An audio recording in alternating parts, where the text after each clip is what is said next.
I figured I'd get a quick stream in today. I found out today about these Synaxarion games, which is a very interesting concept to me.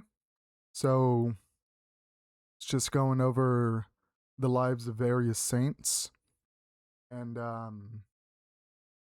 there's only 3 of the games on Steam. There's Great Martyr Theodore of Tyro. And there's 2 others, but apparently these games are really short. They're more just a visual novel type game. So we're going to see what it's like. I don't know too many saints. I know Saint Paisios. I know Saint Seraphim Rose, who's recently recognized as a saint. But I'm curious to see. I mean, I don't know if this is a good primary source. So if you're curious about the saints, go look up Theodore of Tyro. But if you're also just curious about what this game is,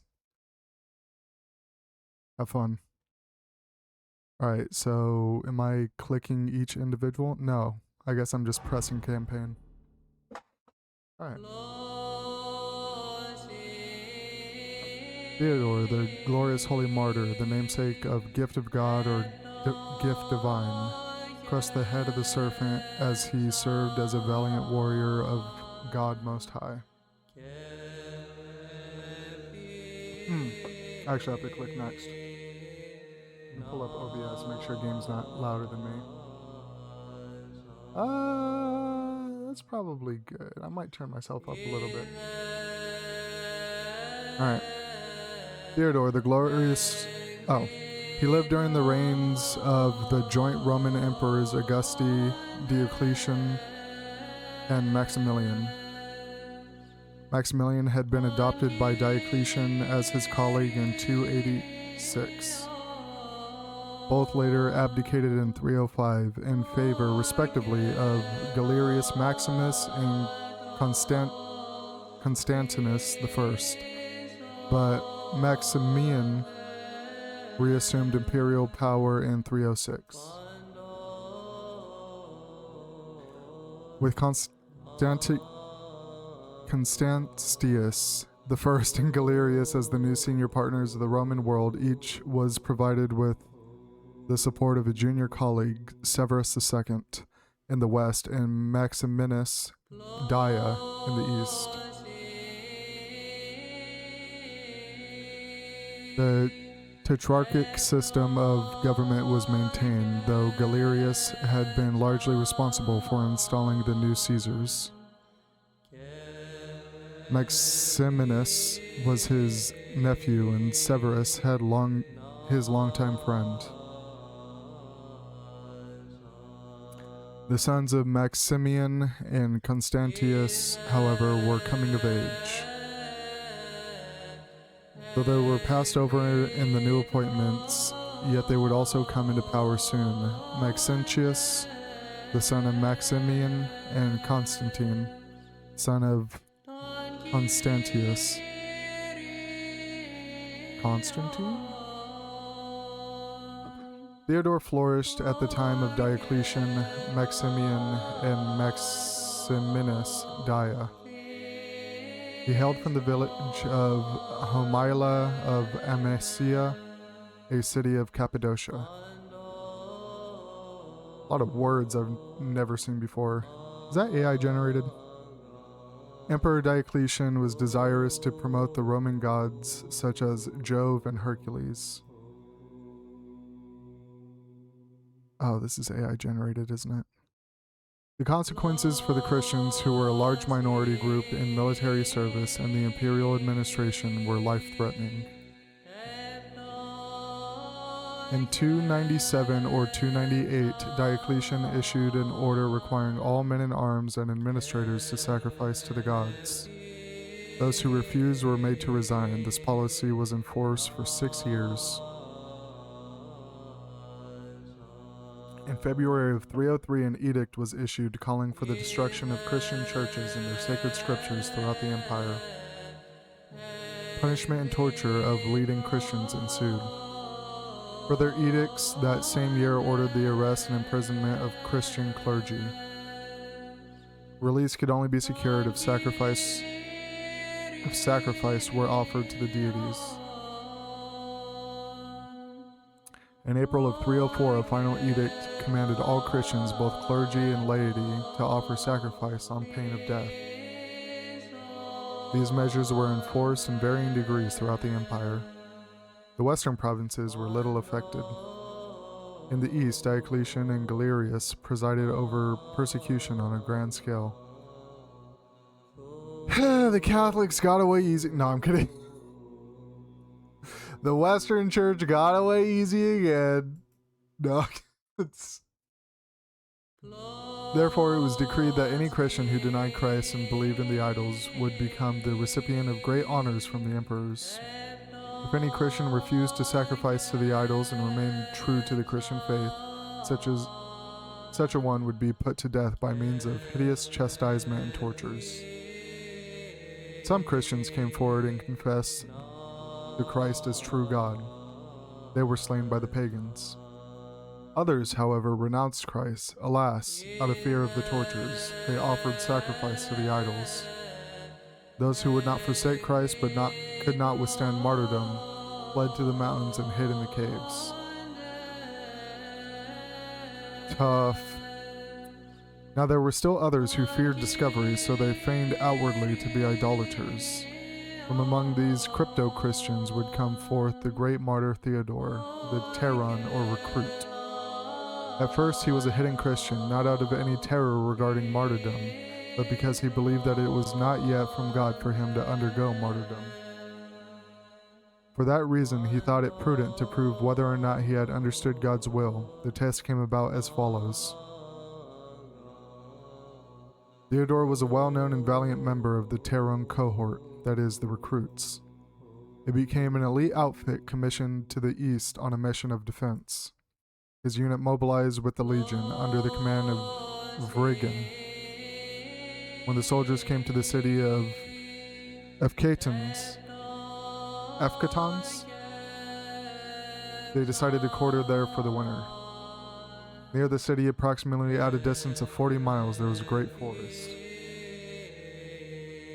Amid the trees there was concealed a lair of a huge and frightening serpent. Resulting fatalities caused no one to dare pass through that place. Landowners at the edge of the forest abandoned their properties. The blessed Theodore wished to resolve his uncertainty as to whether it was God-pleasing for him to enter martyric contests. In order to make trial of whether or not he should deliver up himself, he mounted his horse and rode into the forbidding forest. Oh. Okay, I guess we're playing now. Is it, okay. It's a WASD thing. Let's see, jump is space, menu is I. Cool.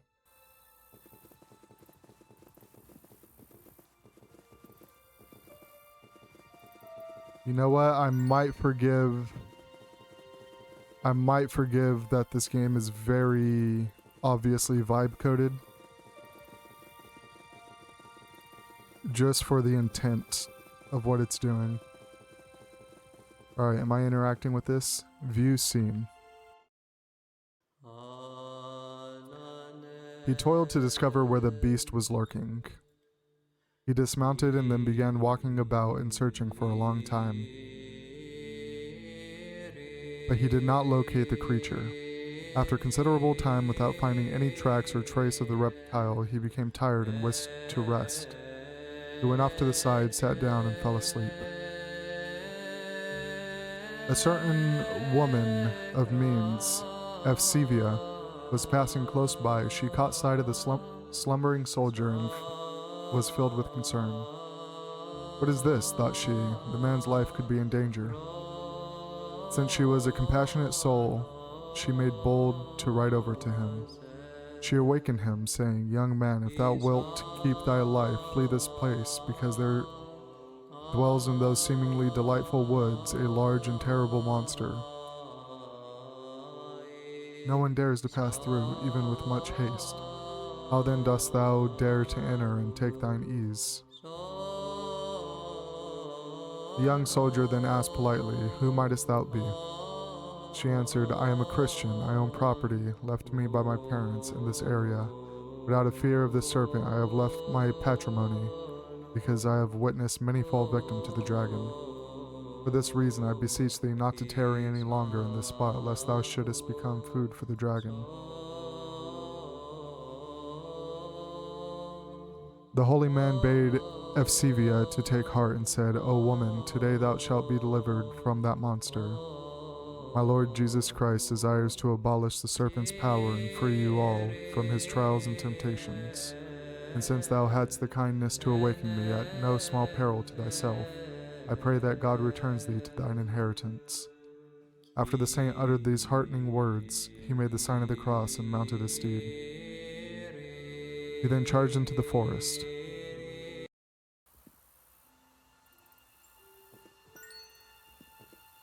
Bomboskini. Oh, prayer rope? Is that Russian for prayer rope? Oh, this is the lady. Christian woman. I've left my home not far from here for fear of the dragon. I like how it says A as if the controller connected? Controller is not. That's fine. How do I enter? No. What would A be on E? I hope God delivers us from this evil.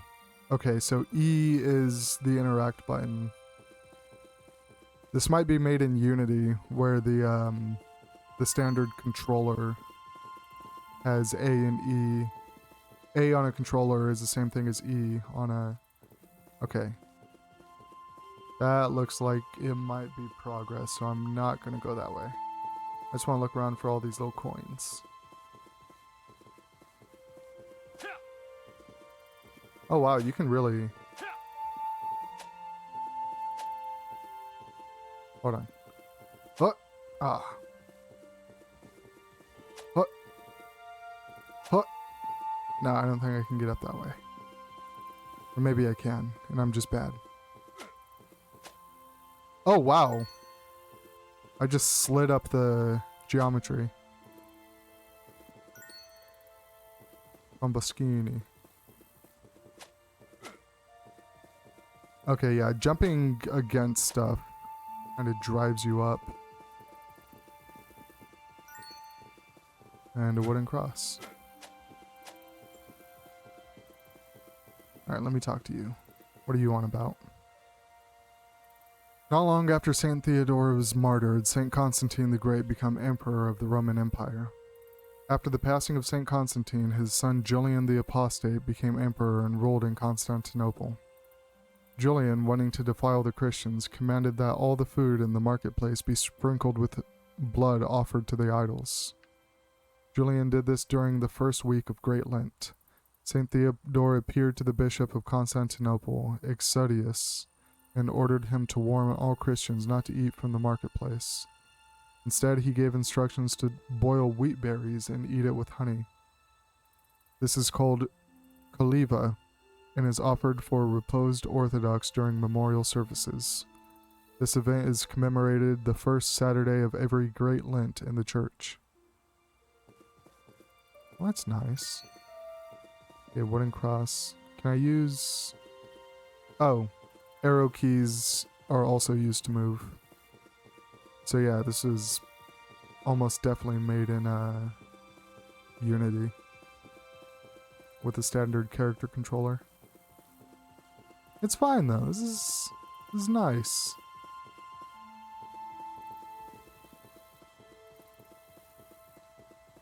I don't know exactly which way is progress. Oh wait. Okay, clicking the zoom in and out on the map doesn't do anything.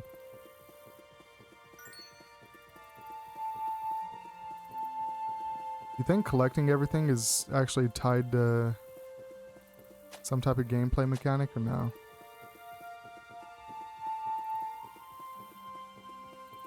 Okay, I'm probably not going to go out of my way to get everything. For now.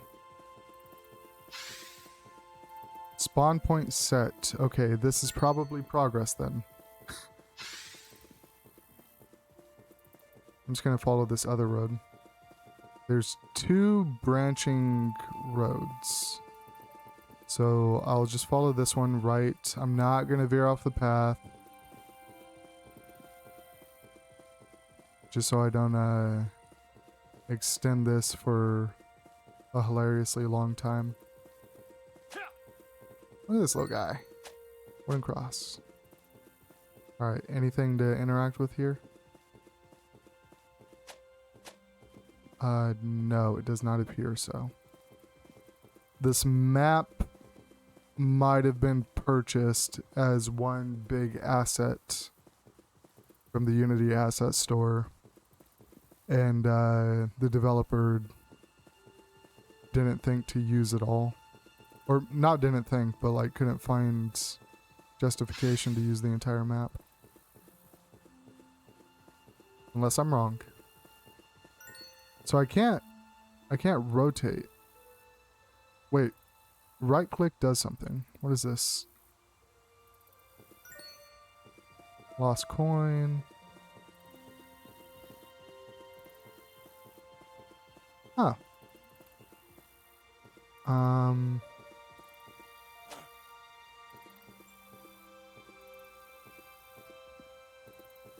My depth perception is horrible for this.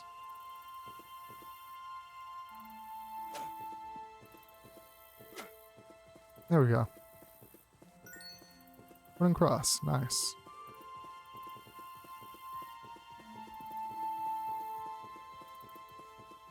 This is also a 99-cent game, so I'm not expecting something crazy. Alright, it looks like a big city up ahead, so I'm gonna go to that leftward path and see. And even on the map, I see that there's 2 primary cities, and the path, each path leads to one of them. So let me go to this left one. Ooh, item.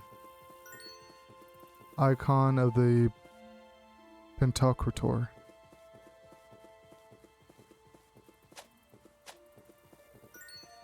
Wooden cross.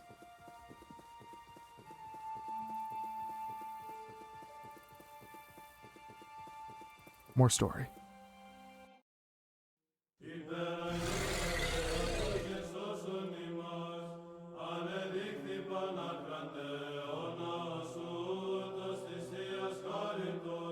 It was then that he heard the reptiles roaring. He dashed to where the noise was emanating. He then observed the creature emerging from its concealed den. It was horrible to behold. The fire-breathing beast was so hideous that flames appeared coming forth from its eyes. It hissed and let out mighty and piercing shrill sounds. Theodore quickly made the sign of the honorable cross. He then, armed with a spear, rushed against the dragon. He thrust the spear into the dragon's head. The dragon, from the pain it was experiencing, hissed loudly and spun around its barbed tail. It made other terrifying movements and then finally expired from its fatal wound. Only when Theodore was assured that it was dead did he exit the forest. He rejoiced that he had overcome his opponent and understood by what had taken place that it was God's will that he should enter the lists and contest for Christ by martyrdom. He was now confirmed in his soul that as he had conquered the physical dragon, he would be empowered?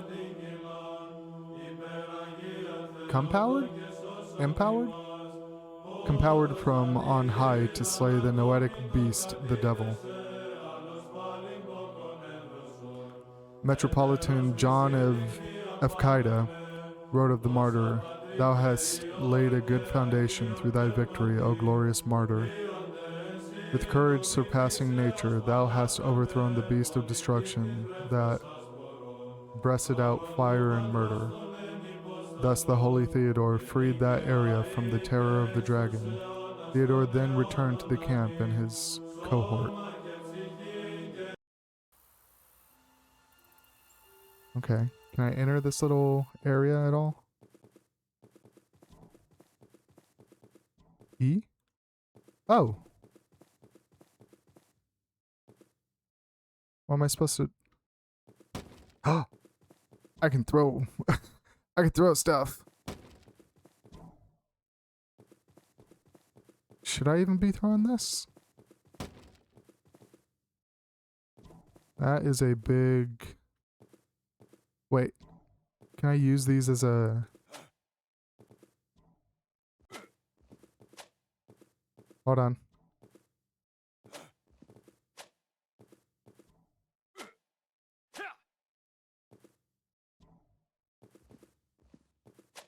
Oh. It really does not want me to jump off of it.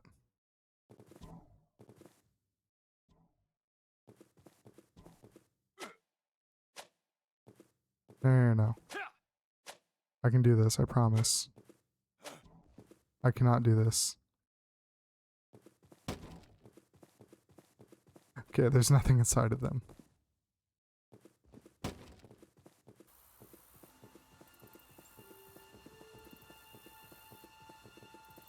I know it said return to the cohort, but I'm gonna go to that northern area. Unless that yellow dot on the minimap is an area of interest.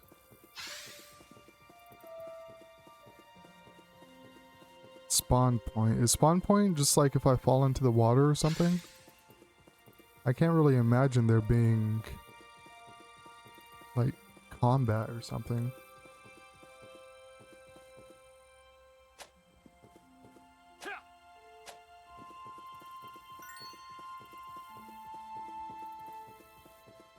Oh, wow. Very clearly see the inside of the house. Oh no. Oh no.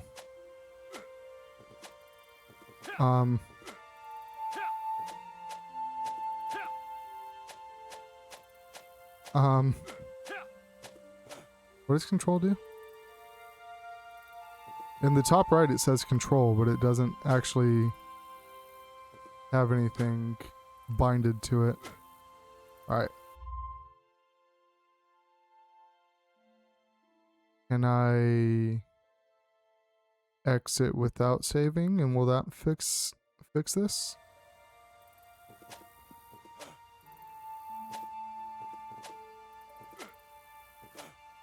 Come on. Alright, let me exit without saving.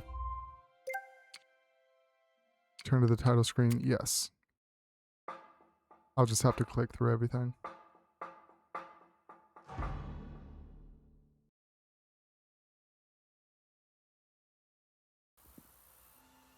Oh. Didn't make me watch the intro cutscene. And it did save that I've already interacted with some of these things. And it did save that I interacted with the thing on the left. The interest point on the left. Actually, did it also save? It did also save that I already picked everything up. Alright. So it lied to me when it said it wouldn't save anything.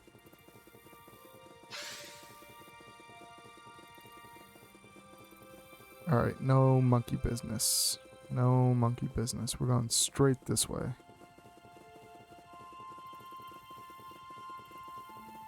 Do I wish there was camera rotation? Yes. Is this a path? Yes. I want to follow this path. There is nothing at the end of this path. Alright.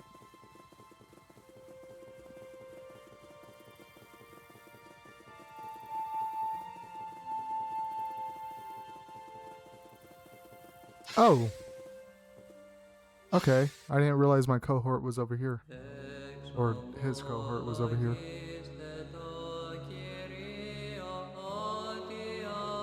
He spent time with his comrades in arms until the time came when the soldiers and their commander, Vregan, were expected to make the mandatory offering of sacrifice to the idols.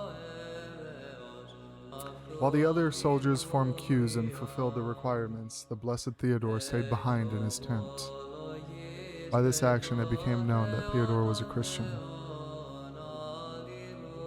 Vregan assembled the army. Before all, he addressed Theodore and said, Theodore, why hast thou not offered sacrifice with all of us? Perhaps thou art a Christian? Theodore, with much courage, declared, I am a Christian, sir, and have been from the start. Moreover, it is in Christ whom I believe, and to him only that I wish to offer a sacrifice. Vregan remarked, Theodore, thou hast the first honor, so come and sacrifice to the idols. Do not appear this day to bring dishonor upon thy distinguished record and thy cohort and comrades, but rather render the compulsory sacrifice as all the other soldiers, and do not become an apostate of the imperial decrees. If the emperor were to learn of this, thou wouldst incur significant injury and loss. The holy Theodore answered, I have told thee clearly, I am a Christian, and do not deny that fact.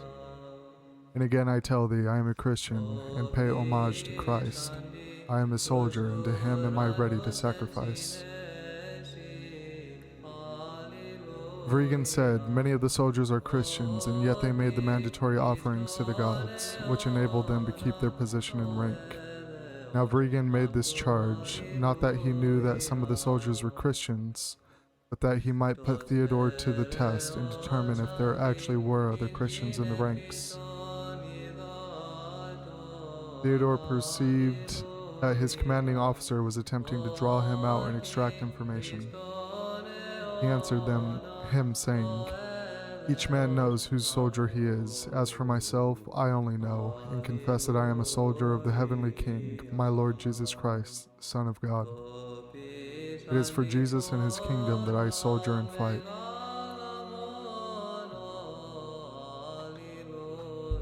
Then Theodore's squad leader, Poseidon, who was in charge of 10 men, wishing to make a jest of Theodore, spoke to him in an ironical tone. Theodore, thy God has a son, is that not correct? Theodore answered with much boldness, Yea, the prophet David said, by the logos of the Lord were the heavens established, and all the might of them by the spirit of his mouth. Psalm 32:6. To this quote, Vregan asked, Are we able, O Theodore, to behold the Son of thy God of whom thou speakest? The holy man answered, If thou wilt leave behind thy deception and become a Christian, then thou shalt understand who is the Son of God whom I proclaim. Poseidon, wishing to mock Theodore, said, And if we were to consider thy Son of God, what good shall we enjoy? For that matter, if we do not come to know him, what evil shall we suffer? Theodore said, The good which thou couldst attain is abundant, if thou wouldst leave the deception and come to the truth. If thou wouldst leave the darkness and come to the light, if thou wouldst leave the army of a mortal king and become the soldier of the heavenly King, even as I.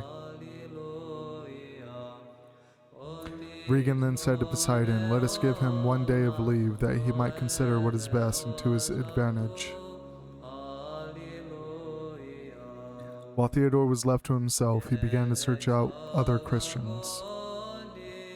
The blessed man started with those Christians who were in close proximity, teaching them not to deny the Christ. He was saying to them, My Christian brothers and fellow soldiers of the heavenly King Christ, cease fearing the punishment and the tortures that are temporal, because only in your minds does the fear exist. When you have dared and engaged in 1 or 2 martyric contests, then the rest shall seem delightful and joyous. But on your guard, my brethren, that you not renounce the Christ who is prepared to vouchsafe you his kingdom. If you were to sacrifice to the idols, what would be the gain? It is unavoidable. It is unavoidable that one day you will die, but if you should die as idolaters, woe unto you. Therefore stand upright and strong, my brothers.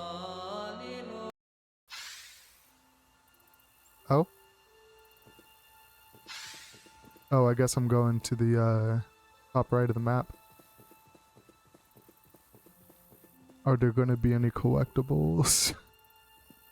I know I'm completely focusing on the wrong thing, but they did put collectibles in this video game.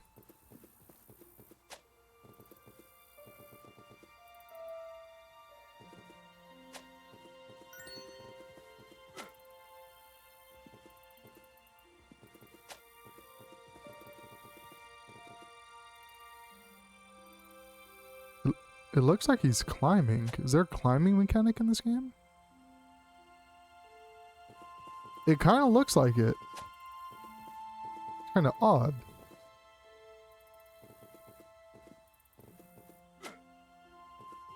Just let me get up there.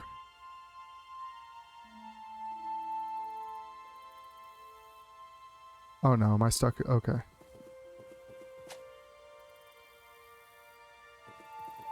Got it.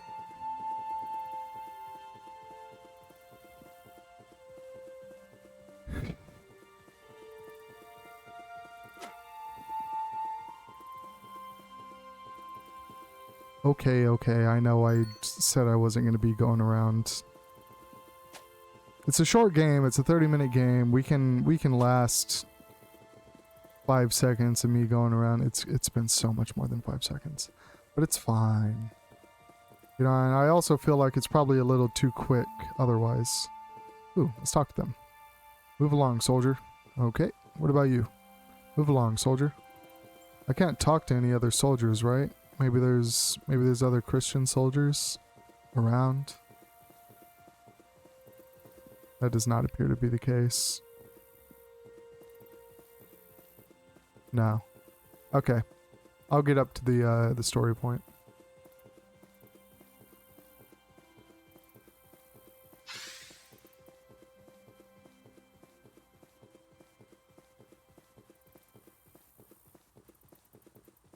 Oh, no, I have to do this. Nice. There was a great possibility that took me forever.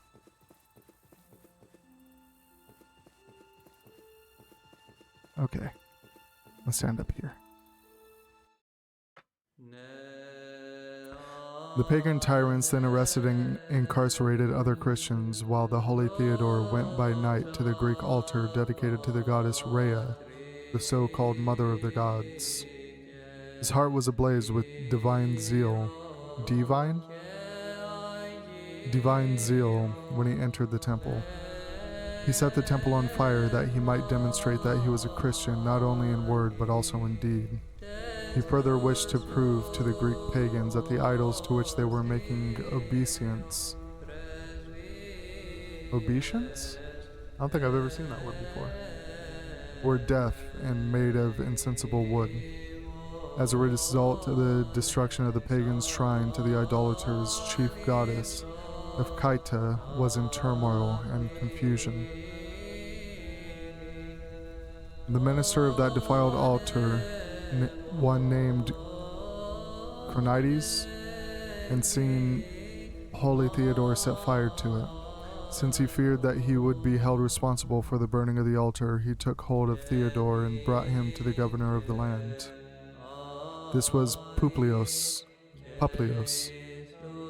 before whom Cronides stood and declared, "My lord Publius, this most profane soldier of the emperor, even as the commander of the army, Vregan, acknowledged before the troops, is a Christian. This fellow set fire to the altar and base of the goddess Rhea, and he opposed the imperial commands. For this cause I brought him before thine authority and thee, as thou art a prudent and resolute devotee of the gods. Exact from him the penalty which has been laid down in the laws and determined by the emperors." After Publius listened carefully to the accusations, he quickly dispatched a message that the commander Vregan should be brought to him. When he arrived, Publius questioned him, "Didst thou give leave to this ungodly soldier to burn down the altar of Rhea, our goddess?" Vregan answered, "I gave him permission to gather his thoughts and reflect upon what is best. I did not give him leave to ignite our altar. He was many times told that he ought to offer sacrifice, but he refuses to listen. Instead, he scorns me by saying that he is a soldier of the Nazarene Jesus, and that he denies the army of our mighty emperors. Thou art governor here, do unto him as thou thinkest to be expedient. Administer punishments if thou wilt, peradventure by such means his vile opinion could be converted.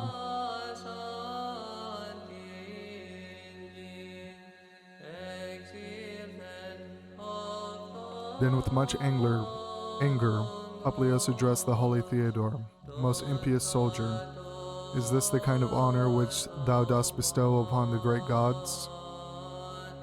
Instead of offering sacrifice at the altar of the great goddess Rhea, thou didst go and consume it with flames.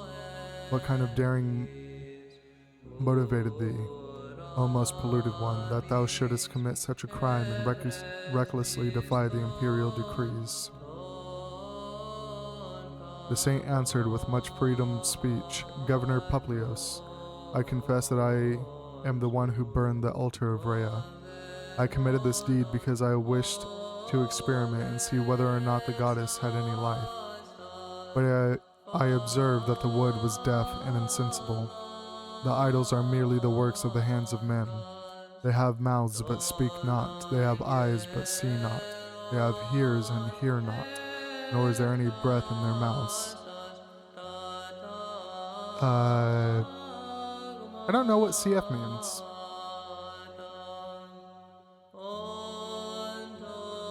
Confession? Confession of Psalm 134, 15 through 17? I don't actually know what CF means. They have feet and walk not. What sort of deities, therefore, are these that are dumb and speechless? In truth, they are but pieces of wood. It's kind of tough, not gonna lie. The governor, no longer able to stand such forthright words, ordered his men to give Theodore a mighty thrashing.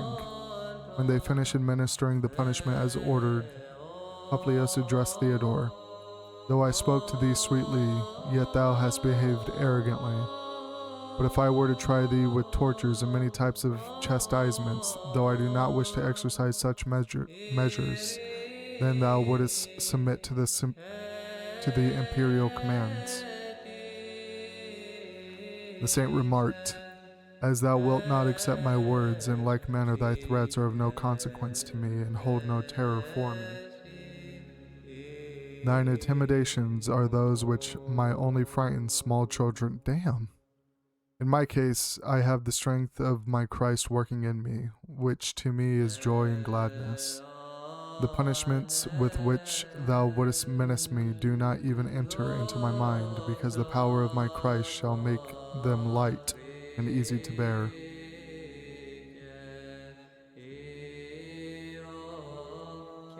The governor said to him, Theodore, I tell thee, sacrifice to gods and be released from torments. The saint answered, Whatever thou wilt do unto me, I, for my part, am not renouncing Christ. When the governor heard this response, he gnashed his teeth as would a lion. His wrath waxed hot as he roared at one of his servants, crying out, Away with this blackguard, who deems us to be non-existent.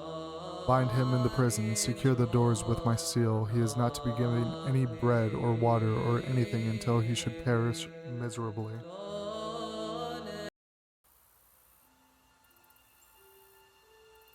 Is that it? Am I just... Yep. Yes, I'm... Okay. So I am waiting to willingly go in there, but... What is this? It's a different scene. That same night, Jesus appeared to him, saying, Rejoice, Theodore, my soldier. In no wise do thou grieve, nor be distressed on account of the flogging thou didst receive for my love. I, as always, am with thee, but in but a few days thou shalt enter my kingdom. Do not then take victuals from their hands. I don't know what victuals means. My grace shall nourish thee. Therefore rejoice and be glad. After the Lord uttered these words, he was taken up. The saint bore up in the prison and remained joyous. He chanted while in bonds, and the angels of God chanted with him. There were so many who accompanied Theodore that the prison guards were thinking that Christians were in the prison singing along with Theodore. The guards thereupon went to check on Theodore in his cell.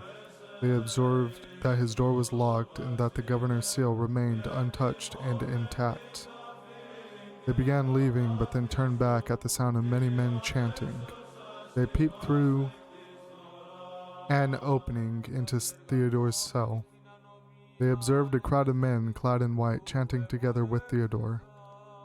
Straightway they hastened to report to Publius what they had seen and heard. They exclaimed to him, "A multitude of Christians is in the prison. We know not how they gained entrance." When the governor heard the startling intelligence, he quickly rose and went to the prison. He was accompanied by all of his soldiers. As they approached the prison, he dispatched some men to surround the perimeter of the building. In the event any Christians should attempt to leave, arrest them. Publius went into the prison. He too heard the sound of many voices singing. He opened up the saint's cell. He entered and could see no one else but Theodore bound in stocks. Fear gripped Publius, who could not imagine where the voices might be emanating from. He then ordered that Theodore receive 26 grams of bread daily and little water. When the guards fulfilled the order and brought Theodore's rations, he would not accept them. Instead, he told them, "I have heavenly food, that is my Christ and his power. I do not want thy polluted food. I, therefore, say with the prophet King David, but oil of a sinner, let it not anoint my head." Psalm 146. The following morning, the governor recalled Theodore before him and said, "Listen to me, my friend Theodore, and come and make sacrifice to the idols, before I embark on submitting thee to torture. By the gods, I promise that I shall write to the emperors to ordain thee as high priest of the gods. We shall all hold thee in the first place, so that thou shalt become equal to us and enjoy great esteem from the emperors."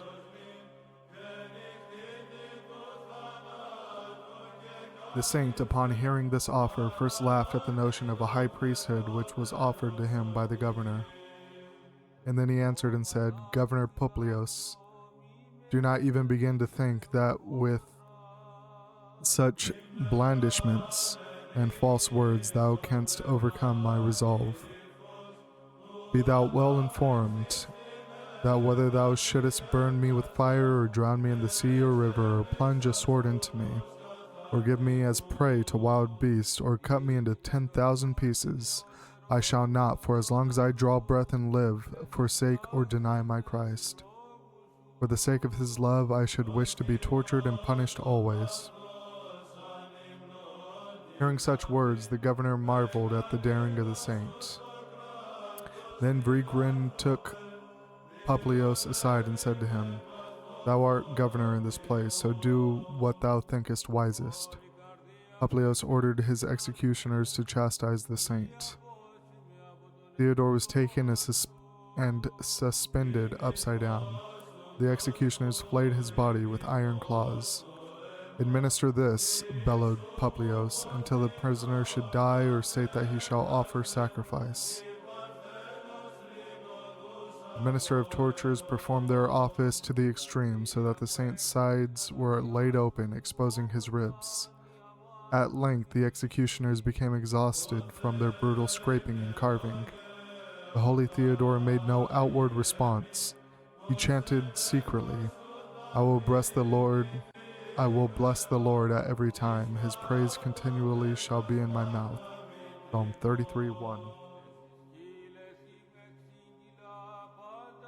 The governor, when he perceived that nothing was being achieved toward altering Theodore's resolve, directed his men to take down Theodore.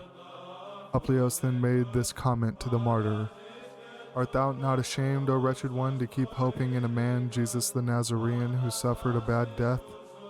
Why maintain belief in one who could not help himself?" The saint gave his answer, "O thou most irreverent man, may I and all the Christians, as many as hope in Christ, ever be so shameless." At that same hour, a great commotion took place among the multitude. You can really tell the translation errors. Pretty sure this was made by a Russian guy. The governor, fearing the ill temper of the people, again said to the saint, "Let us leave off all the talk. Just give me a certain and decisive response. Shouldest thou prefer to offer sacrifice to the gods or suffer more punishments?" The saint replied, "O ungodly one, and heir of every diabolic artifice, hast thou no fear of God who gavest thee such authority? But rather thou hast bidden me to repudiate him and prostrate myself before incessant wood." Publius then left the martyr to himself for a short while so as to ponder how his office might proceed with the case. When 1 hour had passed, Publius questioned Theodore, "What dost thou desire more, to be with us or with thy Christ?" The saint answered, "With my Christ I was, I am, and shall be." When the governor finally perceived that nothing was being accomplished, but that turmoil was being created instead, he decided to put an end to the saint. That's probably the funniest typo. He decided to put an end to the saint and wrote out his sentencing. Whereas Theodore is an evil rebel against the royal decrees in his disavowal of our gods and his espousal of the crucified Jesus, I command that he be sentenced to an immolation and utter destruction, so that the earth cannot receive his defiled body. Let the fire devour him, as he consumed the temple of Rhea, the goddess.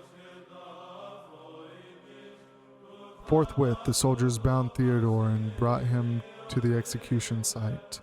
Upon arrival he was unfettered. Theodore then loosened his belt, took off his outer garment, and removed his footwear. The soldiers intended to affix him to the ground, lest he should bolt or make any sharp or quick movements. The saint wished to be left alone and said, "Do not tie me to a stake. Christ, who empowered me and enabled me to patiently endure the other chastisements, shall strengthen me to withstand even the flame of the fire." The soldiers obliged the prisoner, but they still tied his hands in front of him. The saint, lifting up his hands to God with tears, besought him, as for our salvation came down from the heavens and came to the earth. "I give thanks to thee, because thou hast accounted me worthy to bear tortures and chastisements on behalf of thy holy name. I glorify thee, because thou hast imbued me with the power to suffer martyrdom for thy love. Reckon me worthy, O Christ, also of thy kingdom, and even as I underwent so many martyric contests on account of thy love, in like manner do thou, my God, glorify me in thy kingdom. As for the soldiers who are with me, those now found in the prison for thy name's sake, grant them also martyrdom and death for the sake of thy love, even as I." Then after he prayed in this manner, a certain crypto-Christian named Cleonicos beheld the saint, and tears welled up in his eyes. Theodore then addressed Cleonicos, saying, "Brother Cleonicos, I am awaiting thee, therefore come." After the saint spoke these words, he began entreating Christ and saying, my Christ, true God, who first demonstrated martyrdom, who endured the cross and death for our salvation, who showed us the path of salvation and how to enter into thy kingdom, do thou also receive, O Lord, even the small martyrdom of mine. Do thou take to thyself my soul in thine everlasting kingdom, and appoint it to that place with the souls of thy holy martyrs. I make bold to utter this because I hope in thee. I also endured punishments and tortures on account of thee, and in behalf of thy glory I accept death." After he finished speaking these words, the whole burnt offering, Theodore, straightway jumped inside the fiery furnace that had been prepared.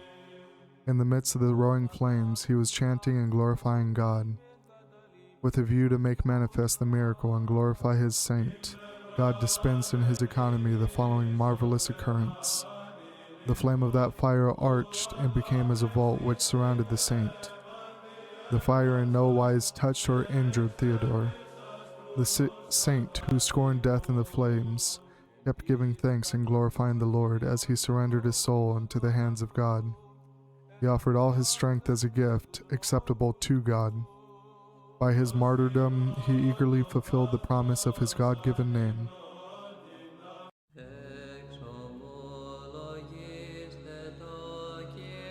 Apolytikon, the second tone. Song. I mean, if I press next, it doesn't stop the song, right? Oh. Great are the achievements of faith, and the fountain of the flames as by the water of rest. The holy martyr Theodore rejoiced, for having been made a whole burnt offering in the fire, he was offered as sweet bread unto the Trinity. By his prayers, O Christ God, save our souls.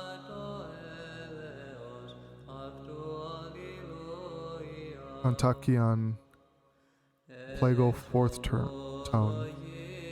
Having received the faith of Christ in thy heart as a breastplate, thou didst trample upon the enemy host, O much suffering champion, and thou hast been crowned eternally with a heavenly crown, since thou art invincible. O great Martyr Theodore the Tyro, pray for us. I really hope I'm pronouncing that right. I hope it's not like Tyro or something. That's nice. No, let's go through the credits. Oh, okay. Developed, transcribed, and organized by Ignatios Productions. Oh! This isn't just like one guy. You know what?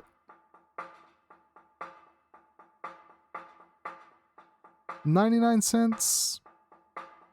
I'm happy with it. Holy Great Monastery of Vatapidi.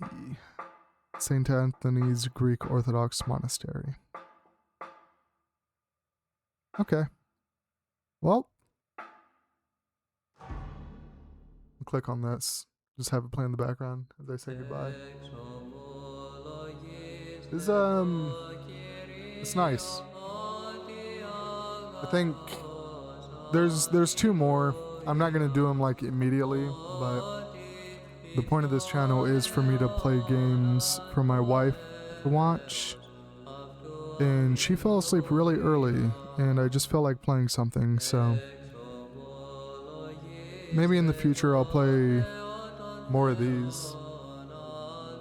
That's part of why I played Ready or Not like last week, because she wasn't watching and I wanted to play something. But I mean, I would personally pick this up for 99 cents just to support the makers. Obviously there's some pretty blatant AI and typos and whatnot, but you know what? I'm giving my money as just like a thank you for even doing this. But if you feel the same, get it. If you don't, thank you for watching and at least experiencing it. But with that being said, I'm out. Bye-bye.